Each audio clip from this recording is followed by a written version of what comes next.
Assalamualaikum warahmatullahi wabarakatuh. Apa kabar sobat sobter semuanya? Semoga kita semua dalam keadaan sehat jasmani dan rohani, tidak kurangan satu apapun. Oke, sebelum dimulai ceritanya seperti biasa, bantu dulu tekan tombol like dan berkomentar juga ya Tuan dan Anak. Oke, kita lanjutkan saja ceritanya. Selasa, tanggal 3 November tahun 2024. Bab 3327, itu tidak pantas. Bab 8946 sampai bab 8950. Ketika videonya menjadi viral di seluruh dunia, Tawana telah melupakan kejadian tersebut dan mulai mempersiapkan penampilan malam ini. Ye Chen tahu bahwa Trevor dapat merilis video ini hanya dengan persetujuan Tawana, dan ini mungkin niat Tawana sendiri, jadi pandangannya terhadapnya sedikit berubah. Lagi pula, bagi Tawana, video ini tidak hanya akan membuatnya kehilangan popularitas tertentu, bahkan bisa saja kehilangan banyak penggemarnya. Dibutuhkan keberanian yang besar bagi Tawana untuk merilis video ini. Namun, Ye Chen merasa dalam jangka panjang, kejadian ini justru akan menjadi hal yang baik bagi Tawana. Karena, cepat atau lambat, dia harus mengambil langkah ini dan memutuskan hubungan dengan mereka yang memiliki motif tersembunyi. Meskipun video ini membuatnya terlihat sedikit malu, namun tidak disertai dengan skandal yang berarti. Jika dia dapat memanfaatkan kesempatan ini dan memanfaatkan popularitas video ini untuk menarik garis yang jelas dengan orang-orang yang memiliki motif tersembunyi, maka itu akan menjadi mendapat berangkat dengan selamat dan mendarat dengan selamat. Usai buffet, saatnya penonton memasuki dom. Ye Chen menyadari bahwa meskipun dia dimosaik dalam video tersebut, pakaian dan bentuk tubuhnya belum dimodifikasi oleh Trevor. Jika dia pergi langsung ke tengah lapangan untuk menonton pertunjukan, dia mungkin akan difoto secara sengaja atau tidak sengaja oleh penonton. Terjadi lagi, jika diposting online, identitasnya juga akan terungkap. Jadi dia meminta Fei Kexin untuk menemukan Mitsui Yoshitaka dan memintanya untuk mengoordinasikan sebuah kotak. Dia, Xiao Churan, Dong Ruolin dan Fei Kexin pergi ke kotak melalui lorong internal. Meskipun agak jauh dari panggung, privasinya sempurna dan ada dua layar LCD besar di kedua sisi tempat tersebut. Efek kinerja dapat dianggap pasti. Tepat pukul 7, pertunjukan resmi dimulai. Meski video tersebut berdampak pada reputasi Tawana, namun hampir tidak ada perubahan di hadapan para penggemar fanatik tersebut. Suasana seluruh adegan berubah dari adegan pembuka. Dia benar-benar tersulut di detik pertama. Tawana memang merupakan penyanyi papan atas yang berbakat. Penampilan panggungnya sangat eye-catching dan penampilannya cukup stabil. Ia menyanyi dan menarikan 3 lagu berturut-turut tanpa mempengaruhi nafasnya. Usai menyanyikan 3 lagu, Tawana akhirnya menyapa penonton Tokyo, lalu melanjutkan latihan seperti biasa dengan mengucapkan beberapa kata sopan. Dulu, selain bersikap sopan kepada penonton di konser, Tawana juga tak pelak menyebut LGBT. Ia selalu mengaku sebagai pendukung setia LGBT. Setiap saat, Ia tak hanya mengajak semua orang untuk bergabung dengannya, juga mendukung LGBT dan bahkan mengkritik pemenang Amerika. Saat ini, selain penonton yang berada di lokasi, banyak fans dan netizen Barat yang menyaksikan keseruan tersebut berjongkok di media sosial untuk melihat bagaimana reaksi Tawana setelah taruhannya gagal Amerika Serikat selama konser hari ini. Lagi pula, banyak selebritas yang membual bahwa jika hasilnya tidak sesuai keinginan, mereka akan meninggalkan Amerika Serikat dan tidak akan kembali lagi selama 4 tahun ke depan. Di antara bintang-bintang ini, yang paling berpengaruh adalah Tawana. Jadi semua orang ingin melihat apakah dia akan mengungkapkan sesuatu di konser malam ini. Namun yang mengejutkan semua orang adalah konser Tawana berlangsung selama 3,5 jam, dan ada sesi interaktif setiap beberapa lagu. Saat sesi interaktif tiba, ia akan memegang mikrofon dan mengobrol dengan penonton. Yang mengejutkan adalah selama 3,5 jam pertunjukan dan 10 interaksi, dia secara tak terduga tidak menyebutkan satu kata pun terkait mendukung LGBT. Penampilan abnormal ini tidak hanya mengejutkan para penggemar biasa, tetapi juga mengecewakan para penggemar LGBT. Mereka masih menunggu Tawana berbicara mewakili mereka di konser sebagai sebuah rutinitas. Namun siapa sangka setelah menunggu semalaman, semua dia tidak melakukannya. Mendengar Tawana mengucapkan setengah kata pun yang berkaitan dengannya. Usai penampilan, para penggemar yang merasa ditinggalkan tidak menunggu untuk pergi sebelum berdiri diam dan mulai memposting di media sosial untuk mengkritik Tawana atas pengkhianatannya. Banyak orang yang menghinanya sebagai pengecut dan penjahat yang bertindak sesuai keadaan, dan bahkan mengkritik dukungannya sebelumnya. LGBT juga ingin melayani pihak yang kalah. Kini setelah mereka melihat pihak lain kalah, mereka langsung menghentikan semua dukungan. Pernyataan ini memang disetujui oleh banyak penggemar di grup yang sama, dan untuk beberapa waktu Tawana terus-menerus dimarahi di internet.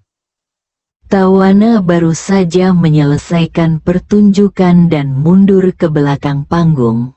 Sebelum dia dapat mengambil napas, manajernya mendatanginya dengan ekspresi terkejut di wajahnya dan bertanya, "Tawana, apa yang terjadi padamu hari ini?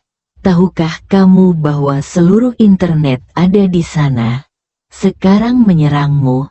Kamu pikir kamu adalah pecundang. Mengapa kamu tidak menanggapi komunitas LGBT dan menunjukkan dukungan?"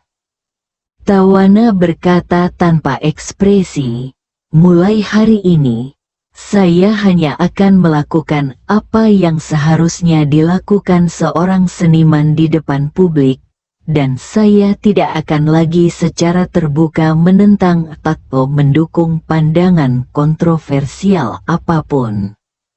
Agen itu berkata dengan cemas, "Anda harus tahu bahwa seluruh masyarakat mendukung mereka. Itu tidak ada hubungannya dengan hati Anda. Selama Anda tidak mendukungnya, Anda akan menjadi sasaran kritik publik." Setelah mengatakan itu, manajer menambahkan, "Saya pikir sebaiknya kita memikirkan cara untuk menjelaskannya kepada para penggemar dan menenangkan emosi mereka." "Tidak masalah," Tawana berkata, "saya tidak ingin menjelaskannya kepada siapapun, termasuk Anda." Setelah itu, Dia melihat ke arah penata riasnya dan berkata, "Bantu aku menghapus riasanku." Penata riasnya juga merupakan minoritas yang terbuka Audio di milik depan umum. Softer Channel. Dia sangat tidak puas dengan sikap Tawana saat ini dan berkata, "Tawana, tahukah kamu berapa banyak orang yang memiliki ekspektasi tinggi terhadapmu dan menganggapmu sebagai nyawa mereka? Tahukah kamu berapa banyak orang, siapa yang berada dalam kesulitan atau kekurangan dukungan dan penegasan menunggu untuk melihat Anda mendukung mereka di atas panggung? Tapi Anda telah mengecewakan mereka seperti ini. Sekarang internet menuduh Anda mengkhianati mereka." Ketika Tawana mendengar ini, dia tiba-tiba menjadi sangat marah. Dia telah menekan terlalu banyak emosi hari ini, dan dia tidak dapat menahan emosinya saat ini. Dia berbalik, berjalan ke arah penata rias, dan berkata dengan keras, "Pertama-tama, saya tidak mengkhianati siapapun. Saya dapat berbicara untuk mendukung sebelumnya. Tetapi sekarang saya secara alami dapat tetap diam. Mulut saya, tenggorokan saya, dan suaraku adalah suaraku sendiri. Itu tidak menjadi milik orang lain setelah aku berbicara mewakili seseorang beberapa kali."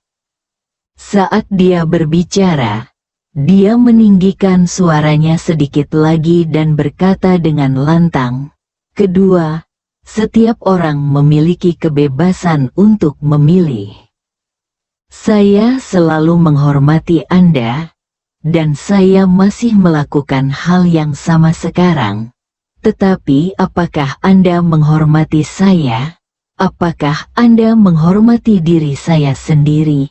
Pilihan Anda. Saya juga telah merawat Anda dengan baik selama beberapa tahun terakhir bekerja untuk saya. Saya telah berusaha sekuat tenaga untuk mendukung Anda. Sekarang saya lelah dan ingin beristirahat dan mengkhianatimu." Penata rias tidak menyangka Tawana menjadi begitu emosional, dan dia merasa sedikit bersalah sejenak, dan buru-buru berkata, "Tawana, aku tidak bermaksud begitu. Aku hanya berpikir, banyak orang yang menantikan dorongan Anda akan kecewa." Tawana bertanya balik kepadanya, "Kalau begitu, apakah menurutmu aku kecewa sekarang? Sekalipun kamu memperlakukan orang dengan baik dan memperlakukanmu dengan baik, jika kamu tidak pandai dalam satu hal, kamu akan ditolak sepenuhnya atau bahkan diserang, dianiaya dan diancam oleh orang lain. Apakah ini akhir dari orang baik? Jika ini adalah nasib orang baik, maka saya tidak pantas mendapatkannya."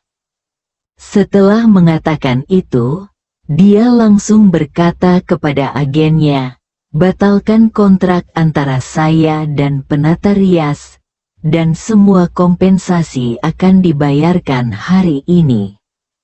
Agen itu sedikit terkejut.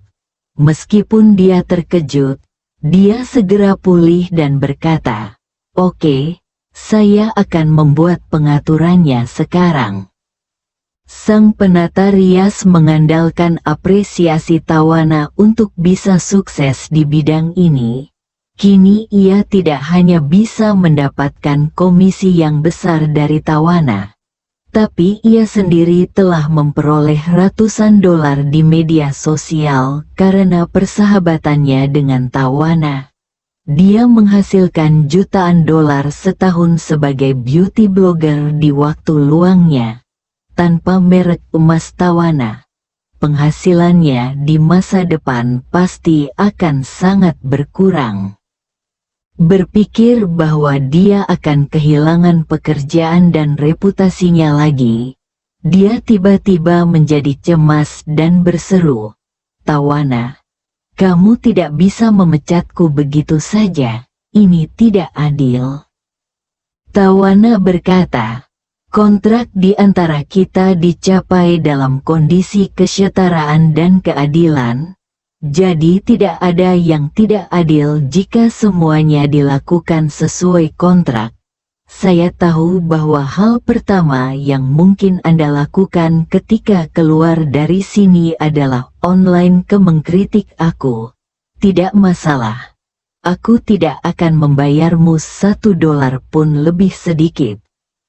Setelah itu, Tawana menambahkan, "Anda tidak perlu berdebat atau bertengkar dengan saya. Saya sudah mengambil keputusan dan saya tidak akan mengubahnya." Melihat dia tidak menunjukkan belas kasihan sama sekali, penata rias berkata dengan ekspresi muram, "Tawana, karena kamu bersikeras memecatku, aku jamin kamu akan menyesal. Aku pasti akan membuatmu membayar harga yang tidak bisa kamu bayar." Membayangkan. Setelah mengatakan itu, dia menambahkan, "Tentu saja, saya sangat puas dengan beberapa tahun terakhir bekerja dengan Anda. Jadi saya akan memberi Anda waktu 1 malam untuk memikirkannya. Jika Anda berubah pikiran besok, Anda dapat menghubungi saya dan saya akan memperlakukannya seperti hari ini. Tidak ada yang terjadi." Tawana tersenyum dan berkata dengan tenang, "Tidak perlu Kevin, percayalah, di antara berbagai ancaman yang saya hadapi, kamulah yang paling tidak mematikan. Jika kamu ingin membalas saya dengan mencemarkan nama baik saya secara online, silakan saja. Saya tidak takut, tidak peduli bagaimana orang-orang di luar menyerang saya.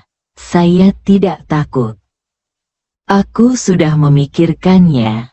Aku, Tawana manis, harus melewati ini sendirian. Selama aku bisa melewatinya, aku akan tetap menjadi diriku. Kalau aku tidak bisa melewatinya, hal terburuk yang bisa kulakukan adalah keluar dari industri hiburan. Lagi pula, saya sudah menghasilkan cukup uang, dan bahkan jika saya keluar dari industri hiburan mulai hari ini, saya masih akan menerima royalti jutaan dolar setiap hari. Apa dampak beberapa rumor terhadap saya?"